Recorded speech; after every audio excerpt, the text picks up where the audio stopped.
Bismillahirrahmanirrahim. Pada kesempatan kali ini saya akan menjelaskan beberapa hal yang berhubungan dengan sejarah peradaban Islam.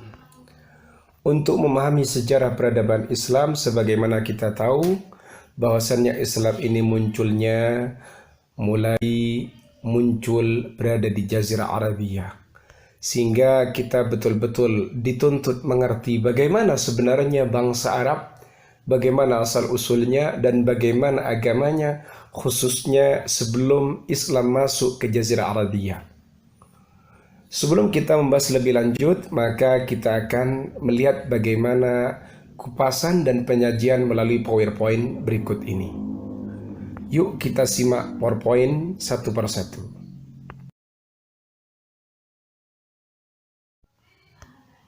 Yang pertama kita akan membahas letak geografis. Kemudian nanti juga yang kedua, yang ketiga kita masih berbicara di letak geografis Jazirah Arabia. Yang pertama, luas Jazirah Arabia ini membentang antara 1 kali 1,3 juta mil persegi atau 3.151.000 km persegi. Jazirah Arab hanya dikelilingi gurun dan pasir di segala sudutnya. Kemudian Jazirah Arab terletak di benua yang sudah dikenal sejak dahulu kala, yang menghubungkan antara daratan dan lautan.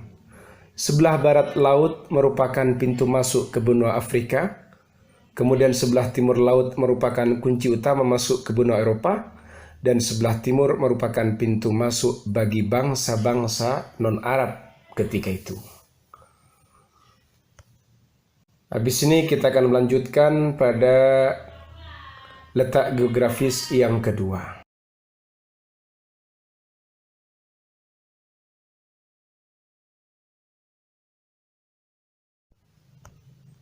Pada letak geografis yang kedua ini, kita menemukan istilah yang sedikit berbeda. Jadi Arabia pra-Islam. Arabia pra-Islam ini bagaimana orang Arab atau suku Arab sebelum Islam masuk. Arabia pra-Islam merujuk pada keadaan Jazirah Arabia sebelum tersebarnya Islam pada tahun 630-an. Jazirah ini dihuni oleh bangsa Arab, yang bangsa Arab adalah salah satu dari rumpun bangsa Semit. Sebagian bangsa Arab masa itu telah hidup menetap, sementara sebagian yang lain adalah nomaden. Mereka berpindah-pindah tempat seiring dengan usaha dan bisnisnya. Kemudian informasi perihal peradaban mereka itu tidak terlalu banyak, hanya dibatasi dengan bukti-bukti arkeologis, berbagai catatan bangsa lain tentang Arabia, juga kisah dalam kitab-kitab suci agama Samawi, serta syair-syair Arab klasik yang dicatat oleh para sejarawan Muslim pada masa sesudahnya.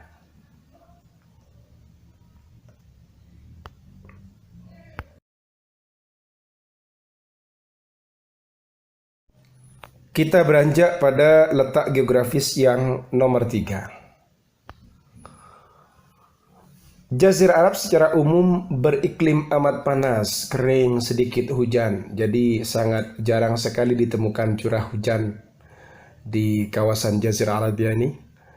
Ada beberapa sungai, cuma hanya di beberapa titik, yaitu tepatnya di bagian selatan. Kemudian ikatan kesukuan yang dibangun antara orang-orang Arab ini sangat kuat dalam kehidupan berbangsa dan bernegara, khususnya di masa pra-Islam. Dan terkadang bahkan sering terjadi konflik antara kabilah, antara suku yang satu dengan yang lain, sehingga mengakibatkan permusuhan dan peperangan yang berlangsung lama atau berkelanjutan. Setelah kita memahami letak geografis, maka kita akan berbicara bagaimana asal-usul bangsa Arab. Sekarang kita akan masuk pada asal-usul bangsa Arab. Asal-usul bangsa Arab ini kalau dibagi maka akan muncul 3 bagian. Yang pertama adalah suku Arab kuno, dikenal dengan Al-Arab Al-Ba'idah. Kemudian yang kedua adalah suku Arab asli atau Al-Arab Al-Aribah.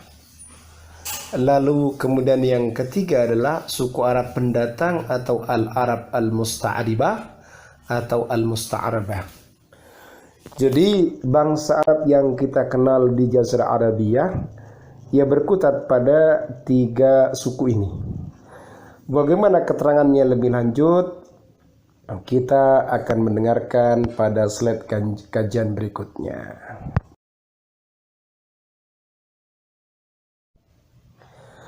Kemudian apa yang dimaksud dengan suku Arab kuno atau Al-Arab Al-Ba'idah? Mereka adalah bangsa Arab yang telah musnah. Mereka adalah orang-orang Arab yang telah lenyap jejaknya. Jejak mereka tidak dapat diketahui kecuali hanya terdapat dalam catatan kitab-kitab suci. Arab Ba'idah ini adalah suku bangsa Arab yang dulu pernah mendiami Mesopotamia, tetapi karena serangan Raja Namrud dan kaum yang berkuasa di Babilonia sampai Mesopotamia Selatan pada tahun 2000 sebelum Masehi, suku bangsa ini berpencar dan berpisah ke berbagai daerah. Di antara kabilah mereka adalah ada kaum Ad, kaum Thamud, kaum Ghassan, kaum Jad, kaum Tasm, kaum Judais, dan Jumhur pertama. Ini yang dimaksud dengan suku Arab kuno atau Al-Arab Al-Ba'idah. Kemudian kita akan masuk pada suku Arab yang kedua.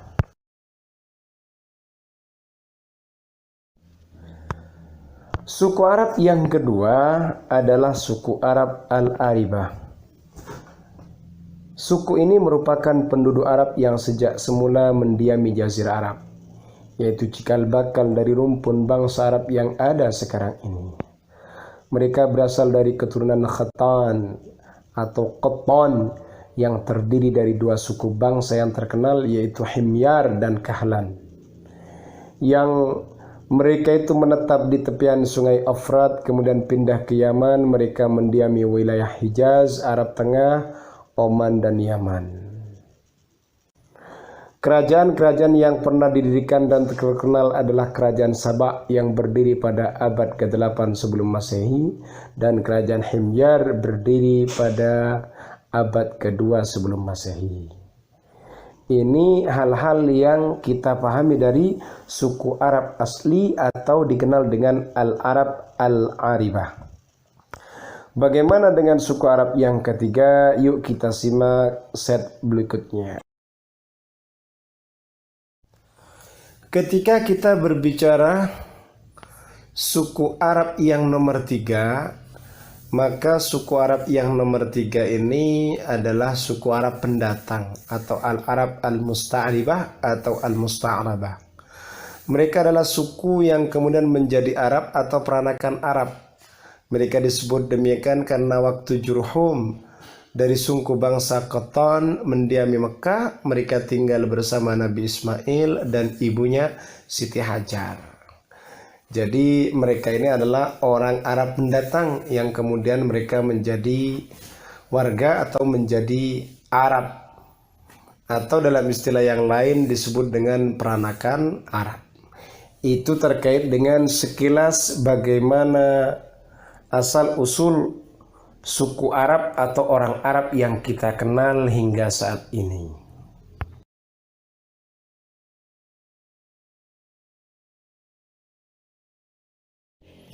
Setelah itu kita akan mengkaji bagaimana sistem politik yang mempengaruhi pemerintahan bangsa Arab sebelum Islam. Sebelum kelahiran Islam atau sebelum agama Islam masuk pada Jazirah Arabia, ada 3 kekuatan politik besar yang perlu dicatat dan perlu dipahami serta perlu diingat dalam hubungannya dengan orang Arab.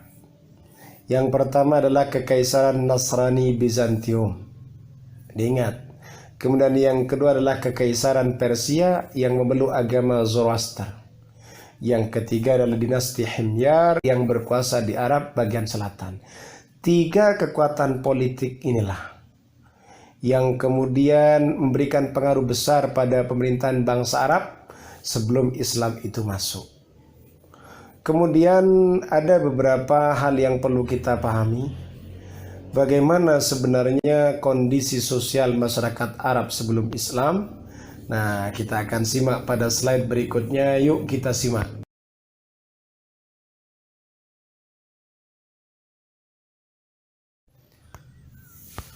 Kondisi sosial masyarakat Arab sebelum Islam. Perlu kalian pahami bagaimana kondisi masyarakat Arab sebelum Islam. Yang pertama, bangsa Arab hidup dalam model kabilah-kabilah. Baik mereka yang hidup di pedalaman maupun di perkotaan. Kemudian yang kedua, setiap kabilah dipimpin oleh seorang pemimpin dan memiliki ikatan yang kuat antara anggota kabilah, atau disebut dengan ketua suku, ketua kabilah. Oleh karena itu perselisihan dan peperangan selalu terjadi antara kabilah yang satu dengan kabilah yang lain. Ini semuanya terjadi sebelum lahirnya Islam. Sehingga ketika kita bisa memahami bagaimana kondisi sosial masyarakat Arab, kita pasti butuh untuk memahami bagaimana sifat dan watak terpuji bangsa Arab.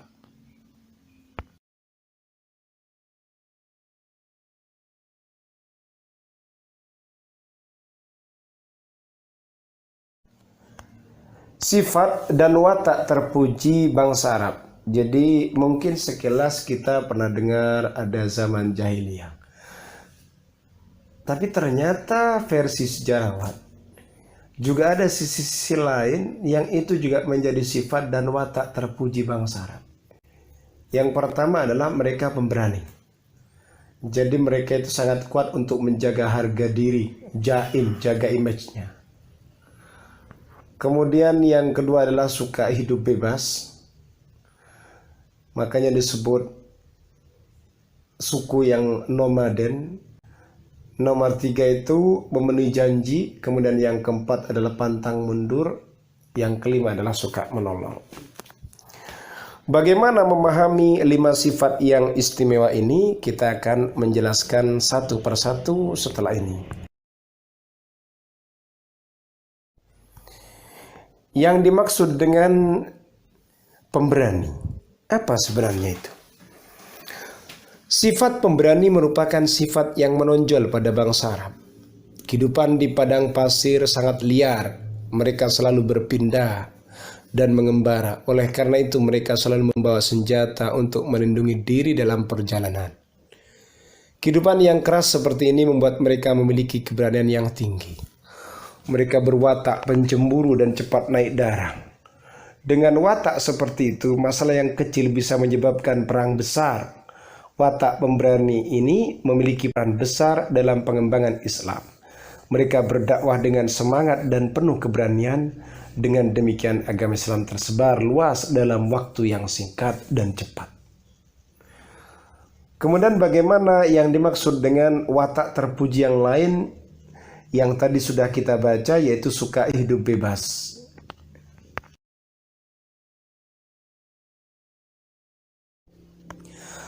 Suka hidup bebas adalah hidup bebas sudah menjadi kebiasaan suku Baduy sejak dahulu.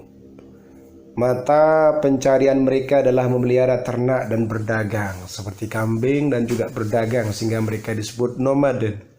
Pindah-pindah. Mereka berpindah-pindah untuk mencari tempat yang subur dan ramai. Kebiasaan mengembara dan berdagang tersebut menimbulkan semangat kebebasan dalam masyarakat Arab. Kecintaan mereka terhadap kebebasan ini menyebabkan mereka tidak pernah dijajah bangsa lain. Mereka juga memenuhi janji. Bangsa Arab ini menganggap janji sebagai hutang.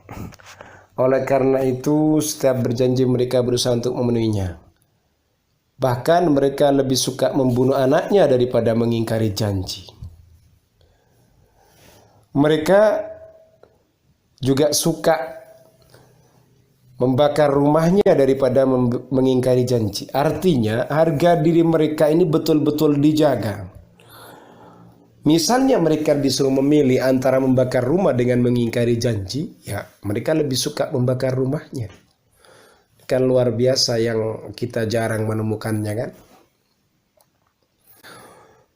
Bagaimana dengan yang dimaksud pantang mundur dan suka menolong? Nah, itu akan kita kaji di halaman berikutnya.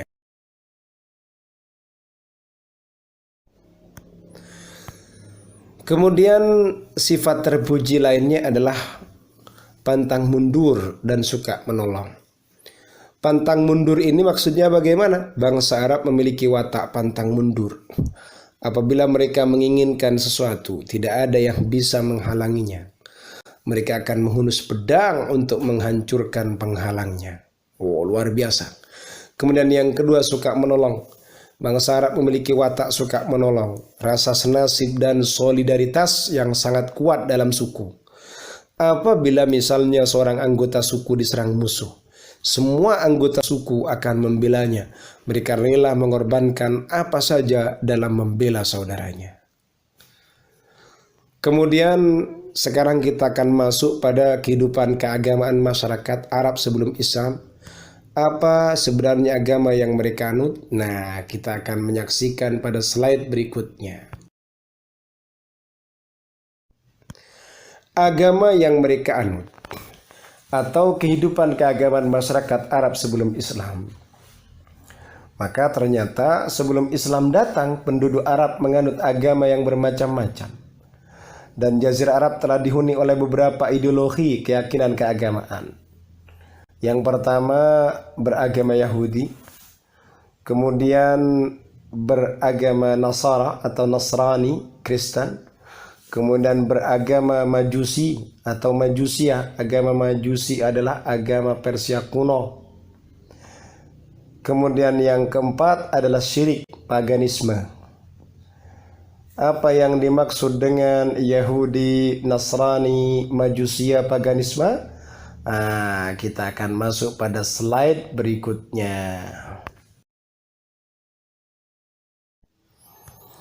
Di antara agama yang mereka ikuti atau mereka anut adalah Yahudi. Agama ini dianut oleh orang-orang Yahudi yang berimigrasi ke Jazirah Arab. Daerah Madinah, Khaybar, Fadak, Wadil Qura dan Taima menjadi pusat penyebaran pemeluk atau pemeluk agama Yahudi. Kemudian agama yang lain adalah agama Nasara atau agama Nasrani, Kristen. Agama Kristen ini masuk ke kabilah-kabilah Ghassasinah dan Al-Munadhirah. Ada juga beberapa gereja besar yang terkenal, misalnya gereja Hindun Al-Aqdam, Al-Laj, dan Haram Maryam. Demikian juga agama ini masuk ke selatan Jazirah Arab dan berdiri gereja di wilayah Zufa. Lalu bagaimana dengan agama Majusiyah? Kita akan melihat setelah ini. Agama Majusiyah, sebagian sekte Majusi masuk ke Jazirah Arab di Bani Tamim. Di antaranya adalah Zurarah dan Hajib bin Zararah. Demikian juga Al-Aqra bin Habis dan Abu Sud, kakek Waqi bin Hisan, termasuk yang menganut ajaran Majusi ini. Majusiyah juga masuk ke daerah Hajar di Bahrain. Majusi ini termasuk yang punya kepercayaan untuk menyembah api. Kemudian yang terakhir adalah paganisme. Paganisme ini kepercayaan dengan menyembah patung berhala, bintang-bintang dan matahari yang oleh mereka dijadikan sebagai sesembahan selain Allah. Penyembahan bintang-bintang juga muncul di Jazirah Arab, khususnya di Haran, di Bahrain dan di Mekah. Mayoritas Bani Lakhm, Khuza'ah dan Quraisy. Sedangkan penyembahan matahari ada di negara Yaman. Seperti itu terkait dengan agama atau kepercayaan yang dianut oleh orang-orang Arab sebelum masuknya agama Islam.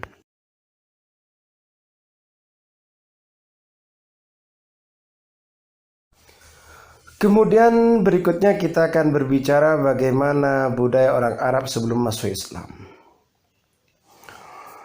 Budaya bangsa Arab sebelum datangnya Islam, mereka itu suka berjudi, al-qimar, atau yang lazim dikenal dengan istilah al-maisir.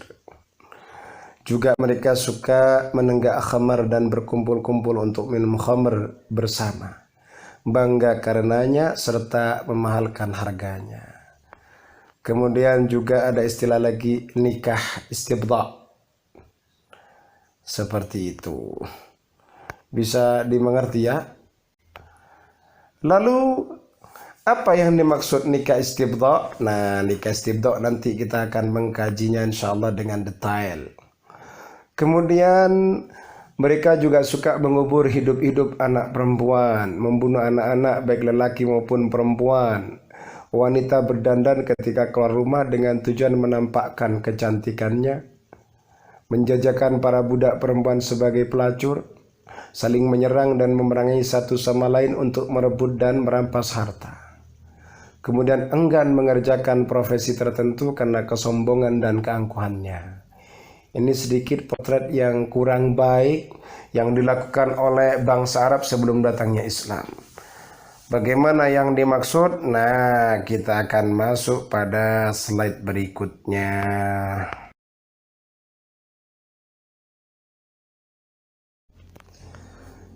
Tadi kita sudah melihat di antara sedikit sisi negatif atau budaya bangsa Arab sebelum datangnya Islam yang kesannya negatif. Yang pertama adalah al-qimar atau judi atau yang lazim dikenal dengan istilah al-maisir. Ini merupakan kebiasaan penduduk-penduduk kota-kota yang berada di kawasan Jazirah Arab seperti Makkah, Taif, Son'a, Hajar, Yathrib, kemudian Daumatul Jandal dan sebagainya. Padahal ini sudah jelas Islam melarang kebiasaan semacam ini melalui turunnya surat Al-Maidah ayat 90. Ya ayyuhalladzina amanu innamal khamru wal maisir wal ansab wal azlamu rijsum min amali syaitan fajtanibuhu la'allakum tuflihun. Itu terkait dengan yang namanya al-qimar atau perjudian. Kemudian yang kedua adalah menenggak khamar dan berkumpul-kumpul untuk minum khamar bersama, bangga karenanya serta memahalkan harganya. Ini mabuk-mabukkan. Dia pesta dengan minuman keras. Ini merupakan kebiasaan orang-orang kota dari kalangan hartawan, para pembesar dan pujangga sastra. Ketika kebiasaan ini mengakar kuat di tengah-tengah mereka dan bertahta di hati mereka, Allah mengharamkannya secara perlahan-lahan atau berangsur-angsur. Setahap demi setahap. Ini merupakan salah satu bentuk kasih sayang Allah Ta'ala terhadap hamba-hambanya. Karenanya baginya segala puji dan segala kebaikan. Tadi ada istilah nikah istibdha. Bagaimana sebenarnya nikah istibdha? Kita simak pada slide berikutnya. Nikah istibdha adalah apa yang kita kenal dengan nikah istibdha. Kayaknya masih asing pada telinga kita. Jika istri dari salah seorang lelaki di antara mereka selesai haid, selesai menstruasinya, kemudian telah bersuci, maka lelaki termulia serta paling bagus nasab dan tata keramanya di antara mereka boleh meminta wanita tersebut. Tujuannya agar sang wanita bisa disetubui dalam kurun waktu yang memungkinkannya, melahirkan anak yang mewarisi sifat-sifat kesempurnaan selaki yang menyetubuhnya tadi. Jadi ini perilakunya kayak binatang ya. Jadi kalau menstruasi setelah suci baru boleh diminta atau dikawinkan dengan para pejantan-pejantan tangguh di masa itu. Wow, luar biasa ini. Kemudian ada lagi yang tak kalah menarik juga, mengubur hidup-hidup anak perempuan. Seorang laki-laki mengubur anak perempuannya secara hidup-hidup ke dalam tanah selepas kelahirannya karena takut mendapat aib. Dalam Al-Quranul Karim terdapat penentangan terhadap perilaku semacam ini, serta penjelasan tentang betapa kejinya perilaku ini. Hal tersebut ditunjukkan dengan adanya celaan keras terhadap pelakunya pada hari kiamat. Allah Ta'ala berfirman dalam surat At-Takwir, wa idzal mau'udatu su'ilat bi ayyi dzambin qutilat. Dan apabila bayi-bayi perempuan yang dikubur hidup-hidup ditanya, karena dosa apakah dia dibunuh? Jadi orang-orang Arab di masa itu tidak suka kalau anaknya itu perempuan. Mereka lebih suka yang laki-laki atau pejantan. Pejantan. Yang menurut mereka para pejantan adalah pahlawan. Seperti itu. Kemudian kita akan melanjutkan pada slide berikutnya. Setelah itu kalian akan membaca sendiri bagaimana perilaku-perilaku orang Arab atau budaya orang Arab sebelum datangnya Islam. Mereka ada yang membunuh anak-anaknya mereka, bahkan laki juga dalam satu keterangan mereka juga membunuh. Apalagi perempuan itu sudah masyhur. Kemudian ada lagi wanita berdandan ketika keluar rumah dengan tujuan menampakkan kecantikannya. Wanita merdeka menjadi teman dekat laki-laki. Banyak, nanti bisa kalian baca sampai akhir slide ini. Semoga memberikan manfaat. Wallahu a'lam bissawab. Terima kasih. Jangan lupa di-share ya. Syukran katsira. Wa akhiran, assalamualaikum warahmatullahi wabarakatuh.